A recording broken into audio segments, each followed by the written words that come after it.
حكاية بتبدأ وسط الغابة مع مجموعة رهبان شاولين وهم بيتدربوا على الكونج فو. وهنا المعلم قال لواحد من تلاميذه يدخلوا كهف مظلم لأن الوقت جه عشان يبدأ التحدي الأخير، ولو كسبوا هيبقى معلم كونج فو محترف. اسم التلميذ يبقى فانج. وأول ما دخل الكهف اتفاجئ بمجموعة من الدمى الخشبية ثابتة في مكانها، لكنه أول ما ذكر اسمه الدمى اتحركت وهجمت عليه بشراسة. وهنا بتظهر قدرات فانج الأسطورية بالفنون القتالية، لأنه استخدم فن سري بيحول جسمه لنحاس، وبكده مفيش أي ضربات هتأثر فيه. ده غير إنه قفز وسط الرجال الخشبيين بدون خوف ونزل فيهم طحن بدون رحمة، مع إن الدمى الخشبية كتير جدا إلا إن فانج اتصدى ليهم بمهارة وكسرهم كلهم، فحس بسعادة كبيرة وافتكر إنه كسب التحدي. وهنا بتظهر المفاجأة، الدمى الخشبية اجتمعوا مع بعض وكونوا رجل خشبي عملاق جدا. طبعا الرجل الخشبي دمر كل حاجة بطريقه من أجل هزيمة فانج، لكن فانج ذكي وقدروا إنه يمسك الحبال الخفية اللي بتحرك الرجل الخشبي ووقع الرهبان اللي بيتحكموا فيه، فكلهم حيوه على ذكائه وقوته وقالوا إنه أصبح معلم كونج فو أسطوري. فانج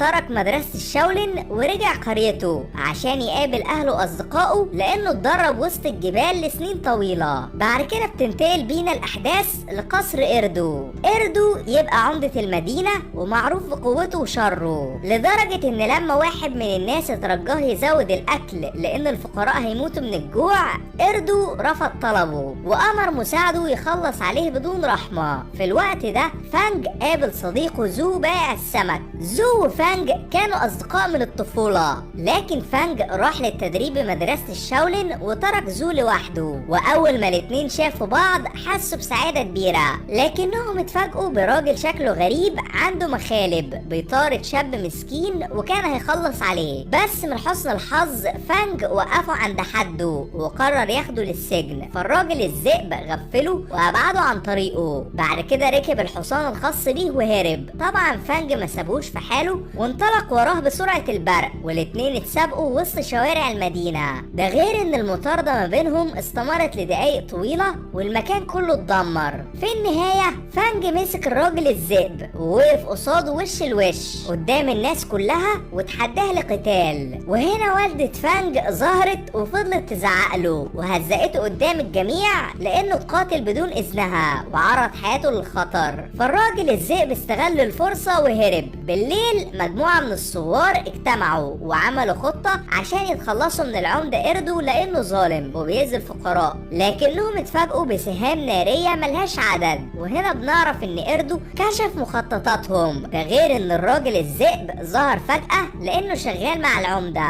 ووجه لقائد الثوار ضربة ثبتته في مكانه. اما فانج فضل متذنب وسط المية الباردة طول اليوم لانه اتقاتل وسبب مشاكل بدون اذن والدته. في النهاية والدة فانج سامحته، واول ما خرج من المية عشان يغير هدومه اتفاجئ ببنت مستخبية بدون علمه. البنت دي اسمها ماي وكانت هربانة من مجموعة مجرمين عايزين يخطفوها. اول ما فانج شاف المجرمين وسألوها عن ماي قال انه ما شافهاش قبل كده وخلاهم يمشوا بعيد. طبعا ماي شكرته على انقاذه ليها، بس من سوء الحظ لين ظهرت. لين تبقى خطيبة فانج واخت صديقه زو وافتكرت انه بيخونها مع ماي. وهنا فانج اتعصب بشدة وقال انه لازم يصالح خطيبته بأي طريقة وفضل يطاردها في كل حتة. اما زو صديق فانج بلغ لين ان والدهم اتأخر ولسه مرجعش. وهنا بنعرف ان لين واخوها يبقوا اولاد قائد الثوار اللي العمدة والرجل الذئب قبضوا عليه. ده غير ان لين معاها كتاب فيه اسرار خطيرة وافتكرت لما والدها اعطاها الكتاب ده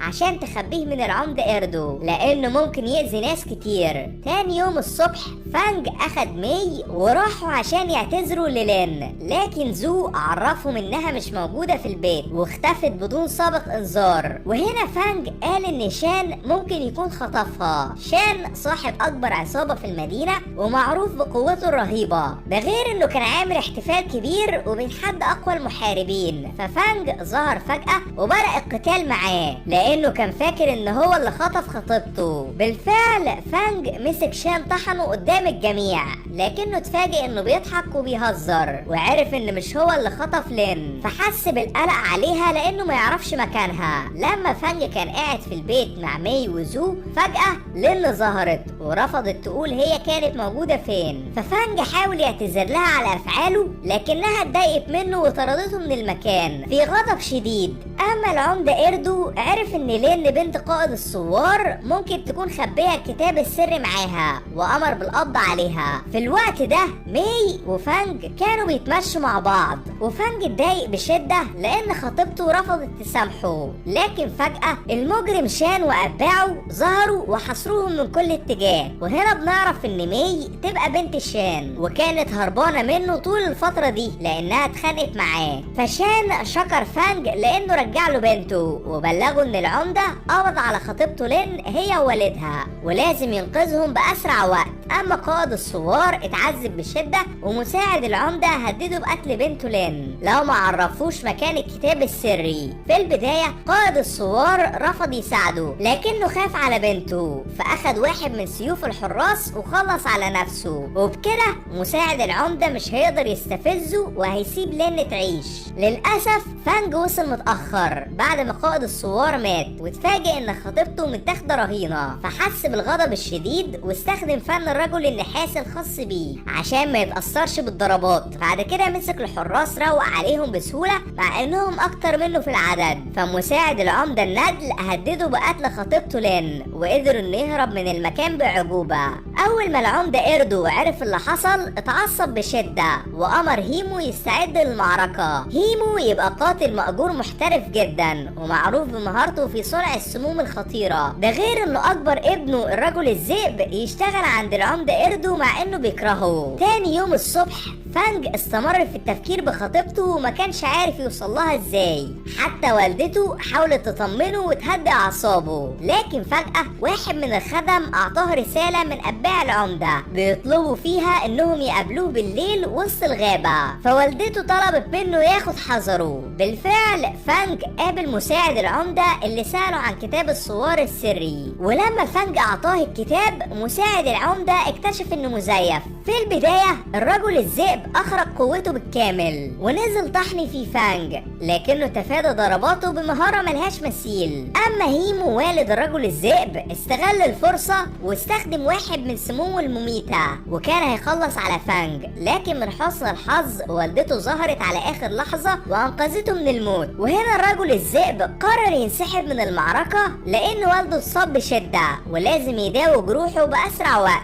اما مساعد العمدة استغل ان فانج اتسمم واصبح ضعيف، وامر الحراس يخلصوا عليه، بس من حسن الحظ مقاتل ملثم دافع عنه وخلاهم يجروا زي الكلاب. المقاتل الملثم يبقى شان وساعد فانج لانه انقذ بنته مي، ده غير انه وضعه في البخار عشان يعالجه من السم المميت. في الوقت ده العمدة زعق للرجل الذئب ووالده لانهم فشلوا بمهمتهم، فوالد الرجل الذئب اعتذر له بشدة وترجاه يعفو عنه.